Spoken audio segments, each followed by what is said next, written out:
79வது சுதந்திர தினத்தினை முன்னிட்டு ஆகஸ்ட் 15 அன்று கோவை மாவட்டம் முழுவதும் பல்வேறு விழாக்கள் நடைபெற்றன.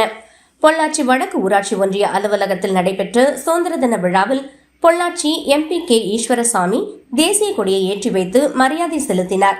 இதில் திமுக நிர்வாகிகள் மற்றும் தொண்டர்கள் பங்கேற்றனர். அதேபோல் வால்பாறை தொகுதியின் ஆனைமலை ஊராட்சி ஒன்றியத்துக்குட்பட்டு சுப்பே கவுண்டன்புதூர் ஊராட்சியில் கிராம சபை கூட்டம் நடைபெற்றது.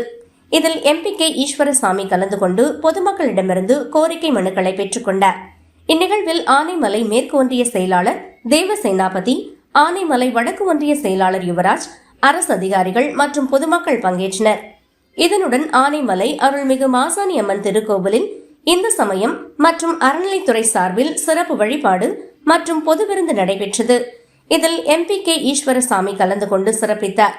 இந்நிகழ்வில் ஆனைமலை மேற்கு ஒன்றிய செயலாளர் தேவசேனாபதி, ஆனைமலை பேரூராட்சி மன்ற தலைவர் கலைச்செல்வி சாந்தலிங்கம், பேரூர் கழக செயலாளர் செந்தில்குமார், ஆனைமலை வடக்கு ஒன்றிய செயலாளர் யுவராஜ், பொதுக்குழு உறுப்பினர் சாந்தலிங்கம், கோட்டூர் பேரூர் செயலாளர் பாலராஜ், திமுக கழக நிர்வாகிகள், உள்ளாட்சி அமைப்பினர் மற்றும் பொதுமக்கள் பலர் பங்கேற்றனர்.